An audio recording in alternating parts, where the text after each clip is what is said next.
안녕하세요. 오늘은 이제 이 확률과 통계에서 마지막 단원, 대단원 마지막 단원 통계를 배우도록 하겠습니다.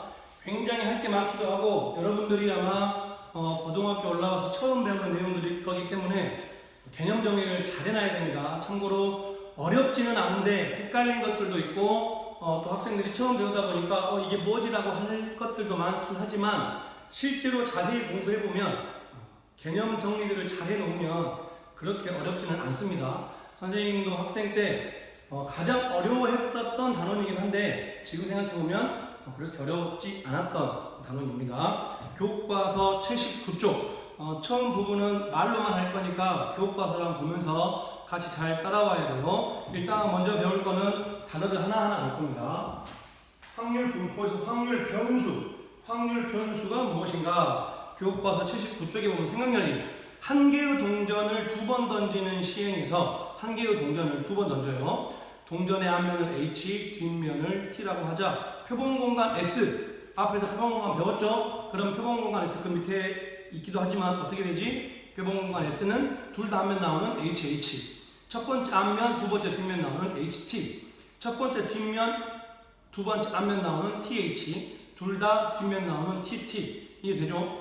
이건 중요한 게 아니고 이 표본공간의 각 근원 사건에 대하여 앞면이 나오는 횟수를 x라고 할 때 그 밑에 함수로 막 표현되어 있는데 오히려 더 헷갈립니다. 그냥 할게요. 한 개의 동전을 두 번 던졌어. 그랬을 때 나올 수 있는 앞면이 나오는 횟수를 확률 변수 x라고 하겠다. 앞면이 나오는 횟수. 그러면 한 개의 동전을 두 번 던졌으니까 앞면이 나오는 횟수가 0일 수도 있고 앞면이 나오는 횟수가 1일 수도 있고 앞면이 두 번 다 나오면 2일 수가 있겠죠. 그러니까 여기서 말하는 확률 변수 x는 0, 1, 2가 가능하다. 확률 변수 x 이해되나요? 쭉 내려가서 거기 보면 이와 같이 어떤 시행에서 표본 공간의 각 원소에 하나의 실수가 대응되는 함수를 확률 변수라고 한다. 말 어려운데? 확률 변수는 보통 영어 알파벳, 수학은 약속의 학문이라고 했습니다. 영어 알파벳 대문자 x, y, z 등으로 나타내고 확률 변수는 보통 대문자로 나타낼 거예요. 확률 변수가 가질 수 있는 값, 아까 0, 1, 2 그런 값들을 이제 소문자 x, y, z 또는 x1, x2, x3 그런 것들로 나타내도록 하겠습니다. 무슨 말인지 알겠죠? 하나 더 보겠습니다. 문제 1. 파란 공 4개하고 빨간 공 5개가 들어있는 주머니에서 총 9개가 있습니다. 거기에서 4개의 공을 꺼낼 거예요. 4개의 공을 꺼냈을 때 꺼낸 빨간 공의 개수를 확률 변수 x라고 하는데 지금 파란 공 4개, 빨간 공 5개가 있어. 그 중에서 4개를 뽑을 거야. 여기에서 뽑을 수 있는 빨간 공의 개수를 확률 변수 x라고 했으니까 파란 공 4개 다 뽑고 빨간 공 안 뽑을 수도 있지. 그럼 확률 변수 x는 0 가능하겠네. 파란 공 3개랑 빨간 공 하나 고를 수도 있지. 그럼 확률 변수 x 1 가능할 거고. 파란 공 2개랑 빨간 공 2개. 그럼 확률 변수 x 2 가능할 거고. 파란 공 3개랑 파란 공 1개랑 빨간 공 3개. 그러면 확률 변수 x 3 가능할 거고. 파란 공 0개랑 빨간 공 4개 고르면 확률 변수 x 4 가능하겠지. 그러니까 여기서 말하는 문제 1번에서의 확률 변수 x, 빨간 공의 개수 확률 변수 x는 0, 1, 2, 3, 4 가능하다. 이해되죠? 교과서 80쪽 보면 이제 새로운 단어도 2개 나옵니다. 교과서 80쪽 맨 위에 보면 이산 확률 변수라는 애가 있고 연속 확률 변수라는 애가 있어요. 이 통계, 이 3단원 통계에서 가장 중요한 주인공 2가지입니다. 그래서 선생님 같은 경우는 이 통계 파트를 그 내용을 하라고 할 때, 설명하라고 할 때 선생님 둘로 구분 지어요. 이산 확률 변수 문제랑 연속 확률 변수 문제 둘로 구분 지을 수가 있습니다. 그럼 이산 확률 변수가 무엇이고 연속 확률 변수가 무엇인지 먼저 80쪽에 나와 있습니다. 시험에 나오는 것들은 아니지만 일단 아까도 말했던 것처럼 이런 개념들이 잘 정립되어 있어야 문제를 풀 때 편합니다. 그러면 이산 확률 변수가 뭐라고 하느냐? 맨 위쪽 확률 변수가 가질 수 있는 값이 유한계이거나 무한이 많더라도 자연수와 같이 셀 수 있는 애들. 아까 했던 것처럼 빨간 공의 개수 0, 1, 1, 2, 3 이런 애들을 이상 확률 변수라고 하고, 연속 확률 변수는 어떤 범위 안에 속하는 모든 실수의 값을 가질 때 그 확률 변수를 연속 확률 변수라고 한다. 그래서 이산, 우리가 흔히 이산 가족 말하잖아. 북한과 남한의 이렇게 이산 가족. 어떤 가족을 뚝뚝 떨어져 있는 거지. 멀어 떨어져 있는, 분리되어 있는 이산 그 뜻이에요. 0, 1, 2, 3. 실제로 0과 1, 1과 2 사이에 숫자 엄청 많잖아. 막 1.5도 있고 1.78도 있고 엄청 많은데 그런 것들을 다 제외하고 딱 0, 1, 2 그런 애들만 보는 이산 확률 변수. 이해되죠? 그리고 그 모든 실수를, 범위 안에 있는 모든 실수를 다 하는 거는 연속 확률 변수. 그래서 그 밑에 예제 1번 다음 시행에서 이산 확률 변수인지 연속 확률 변수인지 말하시오. 1. 볼링공을 계속 굴리는 시행에서 스트라이크를 성공할 때까지 공을 굴린 횟수. 그럼 공을 굴린 횟수가 한 번일 수도 있고 두 번일 수도 있고 5번일 수도 있겠죠. 막 7.8번 막 5분의 2번 그런 거 없을 거 아니야. 그러니까 1번 볼링공을 계속 굴리는 시행에서 스트라이크를 성공할 때까지 공을 굴린 횟수는 이산 확률 변수인 거 알겠죠? 2번 7분 간격으로 도착하는 어느 버스를 기다리는 시간을 측정하는 시행에서 버스를 기다리는 시간, 그럼 버스를 기다리는 시간이 1분 20초일 수도 있고 1분 37초일 수도 있고 1분 37.03초일 수도 있고 즉 그 모든 실수를 다 포함하고 있는 건지 알겠죠? 이런 것들을 연속 확률 변수라고 한다. 그 밑에 문제 2번도 바로 보겠습니다. 어느 지역에 1년 동안 내리는 강수량, 비의 양, 정확하게 11mm, 12mm, 15mm 딱 끊어진가요? 11mm와 12mm 사이에 굉장히 많은 값에도 전부 다 그 양이 측정이 되겠죠? 그래서 1번 1년 동안 내리는 강수량은 연속 확률 변수. 2번 어느 날 동물원의 입장객 수 10명이면 10명, 20명이면 20명, 27명, 막 27.3명 그러지 않을 거 아니야. 그래서 2번 동물원의 입장객 수는 이산 확률 변수. 3번 10개의 동전을 던질 때 앞면이 나오는 동전의 개수 뭘 것 같아요? 이산 확률 변수겠죠. 동전의 앞면 개수니까. 4번 어느 공장에서 생산된 전구의 수명, 시간 개념이니까 당연히 연속 확률 변수인지 알겠죠. 그래서 연속 확률 변수가 된다. 이제 그 다음부터 쭉 나오는데 선생님이 이 온라인 수업 때 짧은 시간 안에 내용 정리를 해야 되니까 먼저 정리를 하고 넘어가겠습니다. 이산 확률 변수와 연속 확률 변수가 굉장히 중요한데 이산 확률 변수가 어느 문제에서 굉장히 많이 사용되냐면 아주 중요합니다. 확률 분포표. 확률 분포표 문제는 100% 이산 확률 변수가 될 거예요.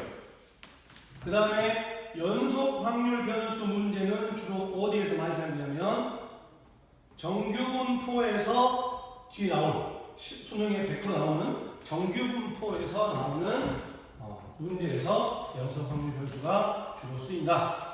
내용 정리 필요합니다. 그 다음에 이산 확률 변수와 연속 확률 변수에서 사용되는 함수들의 이름이 달라요. 물론 꼭 반드시 그 함수의 이름을 꼭 알아야 하고 알아야만 문제 풀 수 있는 건 아니지만 그래도 알아두는 게 좋습니다.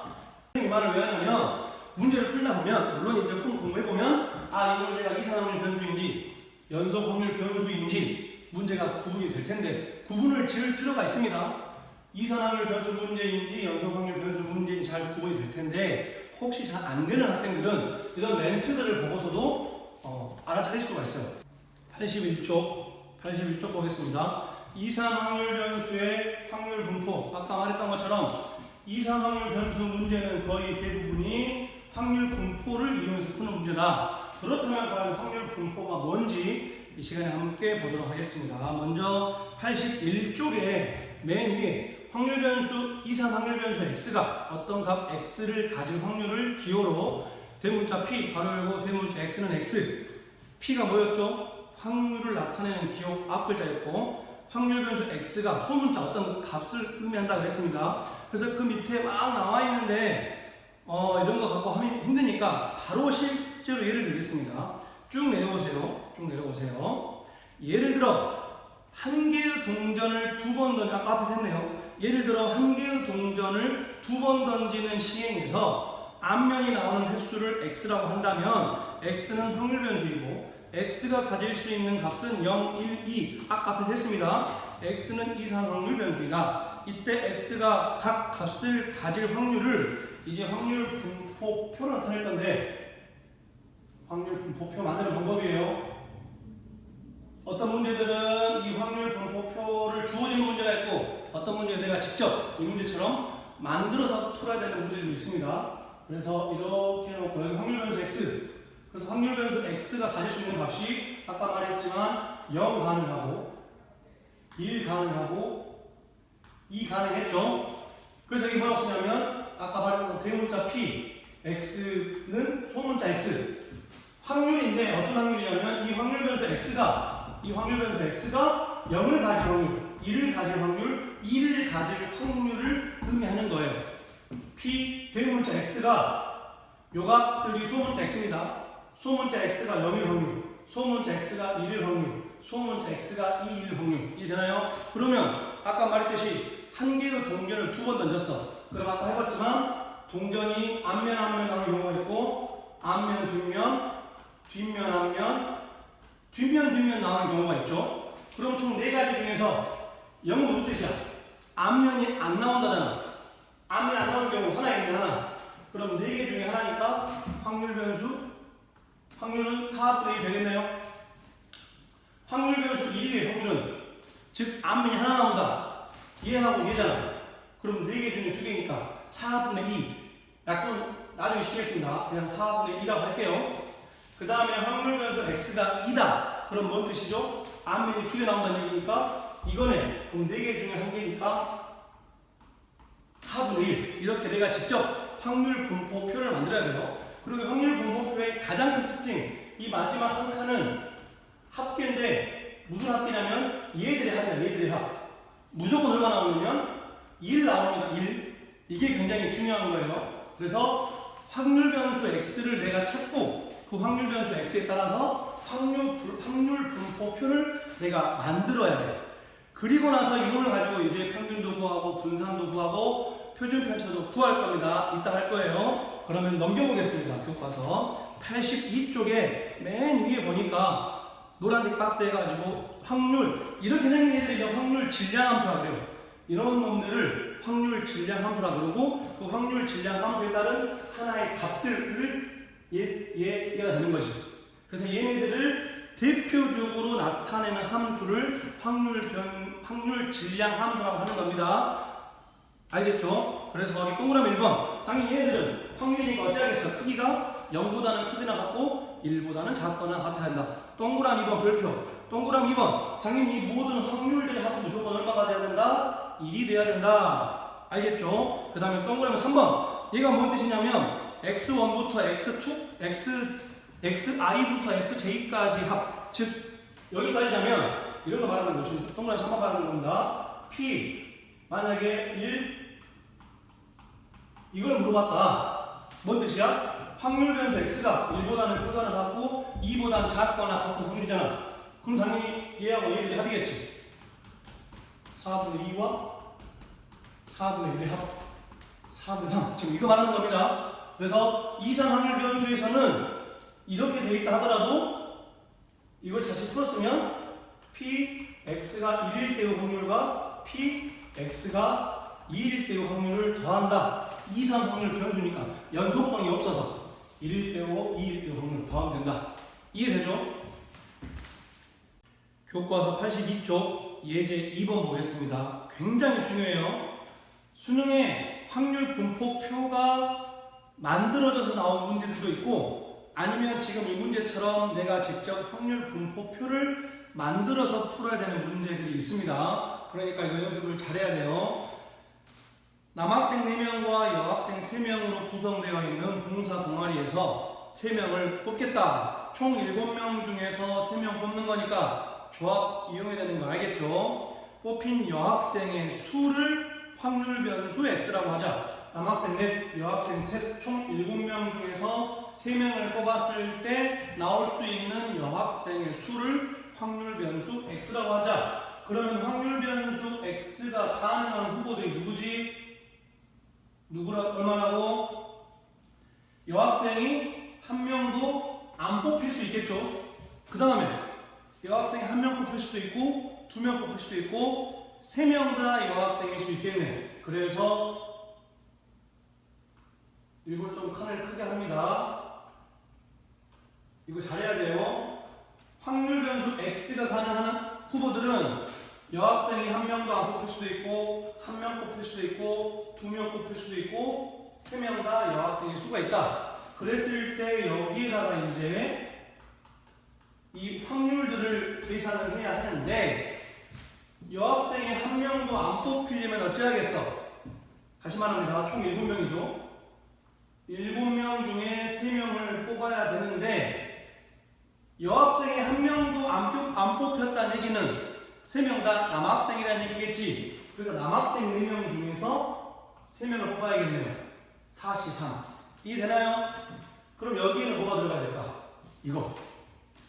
여학생이 한 명 뽑혀야 돼. 그럼 어떻게 해야 돼? 7, C, 3, 분의 여학생이 한 명 뽑혀야 되는데 그럼 여학생 3명 중에 한 명 뽑아야 할 거고 그럼 남은 2명은 남학생이야겠지. 남학생 4명 중에서 2명을 뽑아서 곱하는 거. 이 확률 계산해서 여기 칸에 넣어야 됩니다.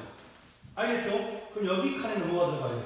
여기 칸에는 7명 중에 3명을 뽑아야 하는데 확률 변수 x가 2라는 얘기는 여학생이 2명이라는 얘기니까 여학생 3명 중에서 2명 뽑아야 되고 그럼 나머지 1명은 남학생이야겠지. 그래서 남학생 4명 중에 1명 뽑아서 곱해야 한다.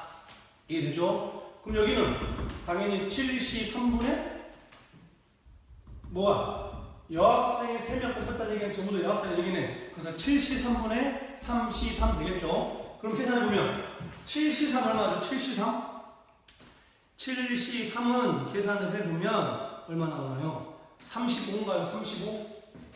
75, 73, 7, 6, 5 나누기 3, 2, 1인 35겠네요. 그럼 여기는 형광색소겠죠. 35분의 43, 4니까 4 되겠지? 그럼 여기는 7C3, 35분의 42 얼마야? 42, 4, 3 나누기 2, 1이니까 6인가요? 6, 3, 18, 18 되겠네. 35분의 18. 그러죠? 그럼 여기는 35분의 41은 4고 32는 3이니까 4, 3, 12 되겠지? 잘 봐. 선생님 지금 일부러 여기 마지막 칸 안 했는데 선생님 확률 분포표의 가장 큰 특징 뭐라고 했나요? 다 더한 거 얼마 나와야 된다? 1 나와야 된다. 그래서 굉장히 많은 학생들이 이런 거 할 때 귀찮으니까 이거 3개 하고 나서 그러면 여기 남은 한 칸은 다 더한 다음에 1에서 얘를 빼버려가지고 이 값을 찾는 학생들이 있어요. 선생님도 학생 때 그랬던 것 같아.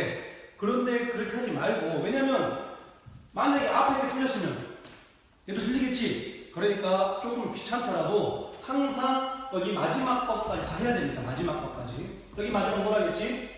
7, C, 3 분의 확률 변수 x가 3이라는 얘기는 3명 모두 여학생이라는 얘기니까 33. 그럼 뭐가 나오나요? 35분의 1이 나오죠. 이렇게까지 꼭 하고 나서 정말 얘들을 다 더해봐. 그래서 1이 나오는가를 꼭 확인, 그게 검토입니다. 내가 만약에 다 4개를 찾았는데 다 더해보니까 1이 안 나왔어. 그러면 내가 틀렸으니까 다시 한번 검토를 해야겠지. 그런데 아까처럼 마지막 하나를 안 넣고 1에서 이거 뺀 다음에 이거 찾아버리면 검토가 안 되는 겁니다. 그래서 되도록이면 꼭 다 찾아본 다음에 다 더해서 1 나오는가 반드시 확인하는 작업 필요합니다. 그래서 지금 이 상황 남학생 4명과 여학생 3명에서 3명을 뽑았을 때 그 여학생의 수를 확률 변수 x로 했을 때의 확률 분포표 만드는 방법 굉장히 중요해요. 그 밑에 문제에서 한번 똑같은 거니까 여러분들이 한번 해보고 이거 안 했군요. 이게 1번이고 그 확률 분포표를 만들었고 2번 그러니까 앞으로인데요. 2번 여학생이 2명 이상 뽑힐 확률을 구하시오.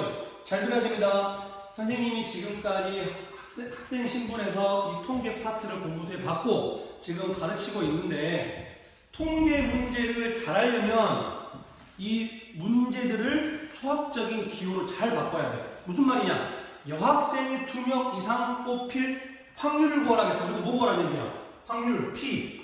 그리고 여학생의 수를 확률 변수 X라고 했고 2명 이상이니까 확률 변수 X가 2보다 크거나 같을 확률. 이런 식으로 기호를 잘 나타내야 돼. 여기는 그렇게 문제가 되지 않겠지만 저 뒤에 정규 분포라든지 표준 정규 분포에서는 아까 말한 것처럼 문제를 수학적인 기호로 바꿀 수 있느냐 없느냐가 문제 푸는 첫 스타트가 직결될 수가 있어. 꼭 기호 잘 숙지해놔야 됩니다. 그러면 P, X가 2보다 크거나 같을 확률 구하래. 이상 확률 변수야. 그러면 얘하고 얘랑 얘기잖아. 그래서 다시 한번 풀었으면 P, X가 2일 때랑 P, X가 3일 때랑 둘을 더하라. 그래서 이 둘 더하면 되겠네요. 그러면 답은 얼마 나온다? 35분의 13이 나온다. 알겠죠? 그 밑에 문제 3번 똑같은 문제입니다. 꼭 해봐야 돼요. 다음 교과서 원래 순서대로 하면 교과서 83쪽에 연속 확률 변수 관련 내용이 나오는데 이건 나중에 하겠습니다. 우리가 지금 이미 이상 확률 변수에서 확률 분포표를 배웠기 때문에 지금 이 순서대로 하는 게 더 편해요. 그리고 수능 특강도 이 순서대로 되어 있습니다. 수능 특강이 더 중요해서가 아니라 이게 더 효율적이니까. 그래서 일단 연속 확률 변수는 나중에 할 거고 넘기세요. 교과서 86쪽 보겠습니다. 이상 확률 변수의 기대값과 표준 편차. 오늘 수업 내용 중에 가장 핵심이에요. 가장 핵심. 이게 우리가 앞에서 이상 확률 변수 확률 분포표를 만들었어. 그럼 도대체 이거 가지고 뭐 하겠냐 이거지. 평균을 구할 거고 분산을 구할 거고 표준 편차를 구할 겁니다. 교과서에서는 87쪽, 88쪽 두 페이지에 나눠서 이 둘이를 구분지어 놨는데 한꺼번에 하겠습니다. 참고로 기대값이 평균이에요. 시험에서는 기대값이라는 표현을 쓰기도 하고 평균이라는 표현을 쓰기도 하는데 평균은 더 많이 나옵니다. 아무튼 같은 뜻이에요. 그래서 확률 변수 X의 평균, 기대값, 기호로는 EX예요. EX. X의 평균이라는 뜻이고 분산, VX. X의 분산이라는 뜻이고 이거 시그마입니다. 시그마. 시그마 X. X의 표준 편차라는 뜻이에요. 시그마 많이 들어봤죠? 수열에서 우리가 이렇게 생긴 거 시그마. 시그마 알겠지? 근데 그 부르는 명칭은 같지만 다른 기호입니다. 표준 편차의 기호 시그마예요. 시그마 X의 표준 편차. 그렇다면 이렇게 확률 분포표가 만들어져 있을 때 과연 평균 어떻게 구할 건가? 원리는 조금 이따 할 거니까 일단 무조건 외우세요. 평균 EX는 어떻게 구할 거냐? 보세요. X1 P1, X2 P2, 땡땡땡, X는 Pn 다 곱한 다음에 더하래. 무슨 말이야? 얘랑 얘 곱하고 얘랑 얘 곱하고 다 지리끼리 곱해서 더해버리면 된대. 어렵지 않죠? 이따 할 거예요. 분산 VX는 좀 복잡해 보여요. X1에서 M이 뭐예요? M이 뭐냐면 우리가 평균을 보통 EX라고 표시하는데 얘를 더 간단하게 쓰면 소문자 M, 민. 참고로 교과서 87쪽 왼쪽 사이드에 보면 EX, VX, 시그마 X를 읽는 앞글자도 다 있습니다. 그래서 VX는 X1에서 방금 전에 구한 평균 M을 뺀 다음에 얘에서 평균 M을 뺀 다음에 제곱을 하고 나서 다시 P1이랑 곱하고 X2에서 M 뺀 다음에 또 그놈을 제곱해서 P2 곱하고 마지막에 XN에서 방금 전에 구한 평균 M 뺀 다음에 그걸 제곱해서 또 PA랑 곱하고 다 더하라고 했는데 맞는 말이에요. 맞는 말인데 이 방법 잘 안 씁니다. 그럼 어떤 방법을 쓰느냐? 지금 이상하게 교과서에는 안 나와 있지만 수능 특강에 나와 있어요. 얘들을 다 정리, 이거 제곱해서 완전 제곱해서 P1 다 이렇게 분배해가지고 정리하면 이 모양 나올 거죠. 그래서 걔들을 정리해 보니까 어떻게 되느냐? 잘 들으세요. 분산은 이 방법 말고 지금 선생님이 쓰는 방법으로 외워야 됩니다. 어떻게 푸냐면 이거 뭐겠어? 이거 아까 EX가 뭔 뜻이었지? X의 평균이었지. 그럼 얘는 뭐야? x의 제곱의 평균이겠네. x의 제곱의 평균. 여기에서 누구를 빼야 되냐면 얘를 빼야 돼. 차이 알겠나? 이 x의 제곱. x 제곱의 평균이고 얘는 뭐야? 2x. x의 평균의 제곱을 빼라 이거지. 이거 반드시 이 방법으로 풀어야 합니다. 이따 할 거예요, 문제에서. 아무튼 분산은 이 방법보다는 이 방법을 정리하면 이 공식으로 바뀌어요. 그래서 이거를 많이 쓸 겁니다. 그래서 분산은 이렇게 풀어야 되고, 표준 편차는 어쩔 수 없어. 분산의 루트 씌운 거야. 분산의 루트. 그러니까 표준 편차를 구하려면 무조건 분산부터 구해야겠죠. 그래서 일단 오늘 배우는 수업에서 꼭 외워야 할 공식은 이 세 가지입니다. 근데 이 세 가지라 생각하지만 그건 두 가지죠. 어차피 얘는 이거 루트 씌우면 되는 거니까. 그래서 이 세 개 반드시 외워야 돼요. 그러면 지금은 조금 가볍게 들으세요. 그렇다면 왜 평균과 분산을 이런 식으로 구하느냐? 원래는 이거 수학적으로 다 증명하긴 해야 되지만 학생들 입장에서 이해하기 쉬운 방법으로 선생님이 설명할 겁니다. 여러분들 중학교 때 도수 분포표 배웠죠? 도수 분포표. 아까 얘 이름이 뭐였지? 확률 분포표. 확률의 분포를 나타낸 표. 중학교 때 배웠던 도수 분포표. 도수의 분포를 나타낸 표. 도수, 사람 수. 그래서 가장 많이 나왔던 예 중에 하나가 시험 성적 90에서 100점 사이 5명, 80에서 90점 사이 12명, 70점에서 80점 사이 3명. 이해되죠? 그러면 이 평균을 어떻게 구하나? 먼저 이 계급에서 누가 나내야 돼? 계급값. 기억나나? 오랜만에 들어가서 기억 안 할 수 있겠지만 가볍게 들으세요. 계급값. 계급의 중앙값. 그래서 90과 100이니까 이것의 계급값은 95, 이것의 계급값은 85, 이것의 계급값은 75라고 해놓고 평균은 어떻게 구해? 얘랑 얘 곱하지. 95랑 5 곱하고 95랑 5 곱하고 얘랑 얘 곱하고 85랑 12 곱하고 얘랑 얘 곱하고 75랑 3이랑 곱하고 그리고 어떻게 다 더한 다음에 뭐 해야 돼? 이제 전체 사람 수인 20으로 나눠야겠지. 이제 여기서 조금 눈치 빠른 사람들은 아마 파악했을 거예요. 잘 보세요.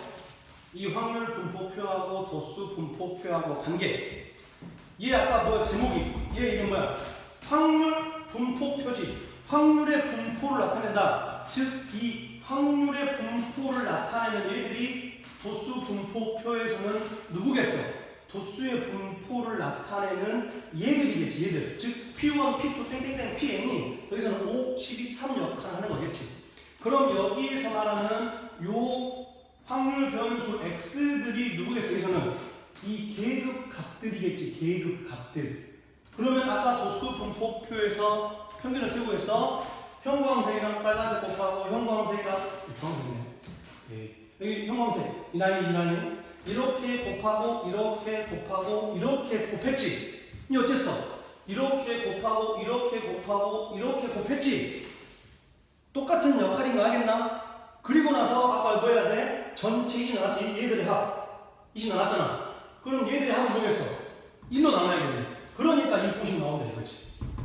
이해되나요? 다시 도수 분포표에서 평균 구하는 방법은 계급값이랑 도수 곱하고 계급값 도수 곱하고 계급값 도수 곱하고 다 더한 요거를 나눴어. 여기 얘랑 얘 곱하고 얘랑 얘 곱하고 땡땡땡 얘랑 얘 곱한 다 더한 다음에 얘들의 합인 1로 나누니까 1 나누면 아무 의미가 없잖아. 그러니까 이거 자체가 평균이 된다. 이해되나요? 분산 좀 어렵지만 분산의 정확한 의미는 편차의 제곱들의 평균입니다. 편차의 제곱들의 평균. 그럼 편차가 뭐냐?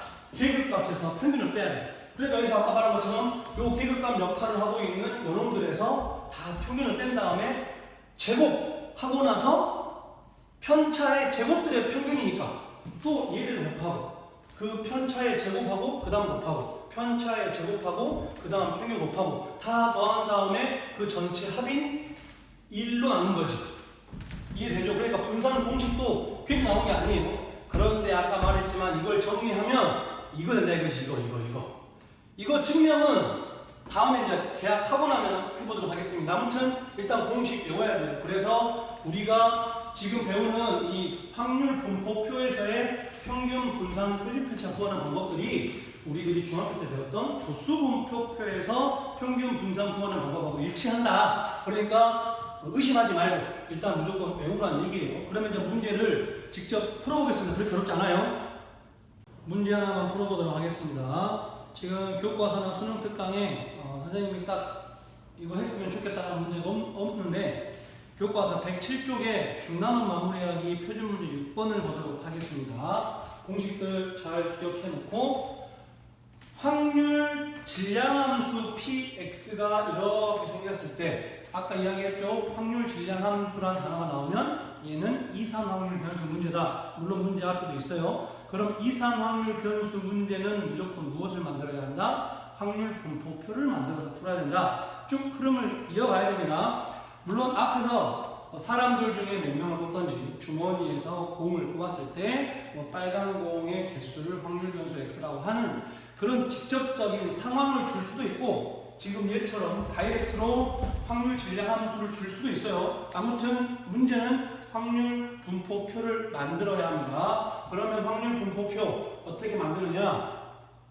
소문자 x가 1, 2, 3, 4 가능하니까 소문자 x가 1, 2, 3, 4 가능하니까 1, 2, 3, 4 확률 변수 x 그리고 p x가 소문자 x일 때 그래서 x가 1, 2, 3, 4 가능하다는 얘기죠. 그럼 소문자 x가 1이면 그때 확률 p는 x에다가 1을 집어넣는 거니까 10분의 1 x가 2이면 x에다 2 집어넣는 거니까 10분의 2 일부러 약분 안 하겠습니다. x가 3이면 10분의 3 x가 4이면 10분의 4 그래서 항상 여기 제일 마지막 합계 꼭 다 더하면 1 나와야 되고 확인을 해야 됩니다. 정말 다 더하면 1 나오죠. 그래서 이렇게 확률 분포표를 만들 수가 있다. 그러면 이제 첫 번째 평균은 어떻게 구하느냐?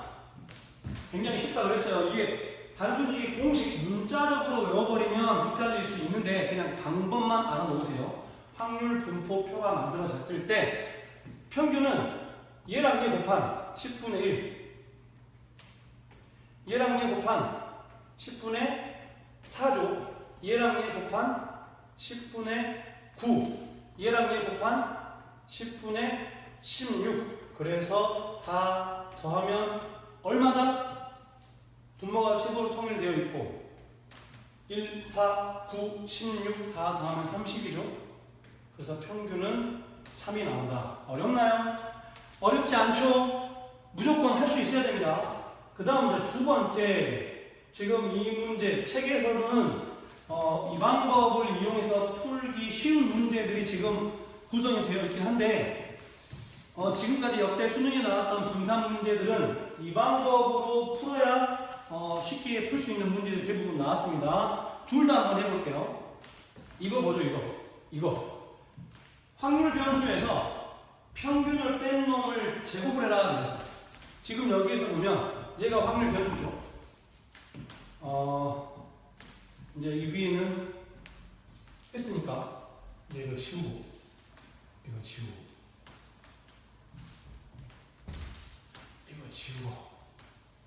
여기 위에 쓸 거예요.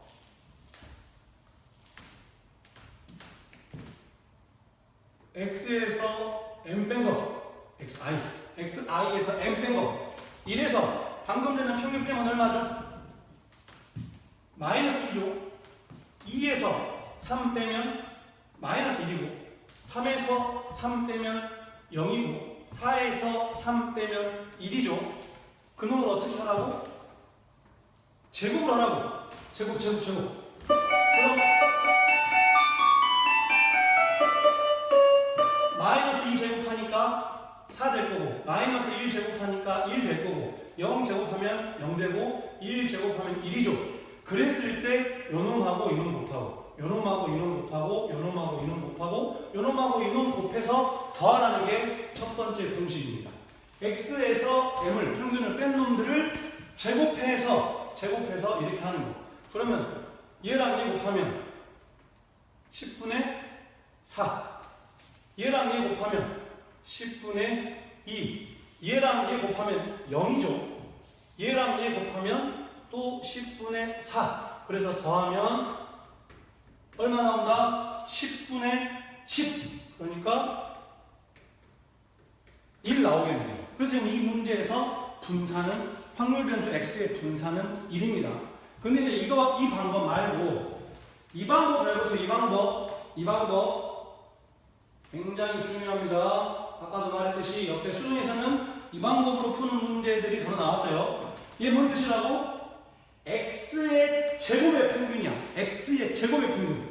그럼 x가 이거니까 그럼 x의 제곱은 어떻게 돼? x의 제곱은 1을 제곱하면 1, 2를 제곱하면 4, 3을 제곱하면 9, 4를 제곱하면 16.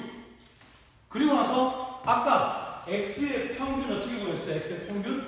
얘랑 얘 곱하고 얘랑 얘 곱하고 얘랑 얘 곱하고 얘랑 얘 곱하고 더했지? 그럼 x의 제곱의 평균 어떻게 구했어? x의 제곱 만들어 놓고 얘랑 얘 곱하고 얘랑 얘 곱하고 얘랑 얘 곱하고 얘랑 얘 곱하면 되겠죠? 이해되나요? 이해되죠? 한번 그 방법을 해보겠습니다. 그러면 얘랑 얘 곱하면 10분의 1, 얘랑 얘 곱하면 10분의 8, 얘랑 얘 곱하면 숫자가 커지죠? 10분의 27, 얘랑 얘 곱하면 10분의 64가 됐습니다. 이거 더한 게 지금 누구죠? x의 제곱의 평균. 그리고 반드시 뭐를 빼야 되냐면 평균의 제곱 빼야 돼. 평균의 제곱. 방금 전에 평균 3이었잖아. 그놈의 제곱을 반드시 빼야 된다. 이거 알겠나요? 이 두 가지 방법 다 할 수 있으면 좋은데 지금 책에서나 수능 특강도 보니까 이 방법으로 풀면 편할 정도로 지금 숫자가 더 간단하잖아요. 근데 실제로 이 방법을 더 선생님 추천합니다. 그래서 x의 제곱의 평균에서 평균의 제곱을 뺀, 그래서 x의 제곱을 다 각각 구해놓은 다음에 이렇게 곱하고 이렇게 곱하고 이렇게 곱하고 이렇게 곱한 다음에 다 더한 값에서 반드시 평균의 제곱, 이거 놓치면 안 돼요. 평균의 제곱을 빼면 똑같이 1이 나온다. 왜냐면 이거 계산하면 10분의 100이어서 이거 10 나옵니다. 10에서 3의 제곱 9를 빼니까 똑같이 1. 같은 결과가 나온다. 그럼 분산은 어렵지 않죠? 이놈 루트 씌우면 되니까 표준편차는 분산의 루트니까 똑같이 1이 나온다. 이해되나요? 원래는 더 많은 문제들도 풀긴 해야 되는데 솔직히 이 단원에서는 지금 이 방법 하나, 이 공식 3개 외워놓고 이 문제 푸는 방법만 알아두는 게 중요합니다. 이제 문제들을 조금씩 변형해놨을 뿐이니까 그리고 이제 시간 관계상 오늘은 여기까지만 마치도록 하겠습니다. 수고하셨습니다.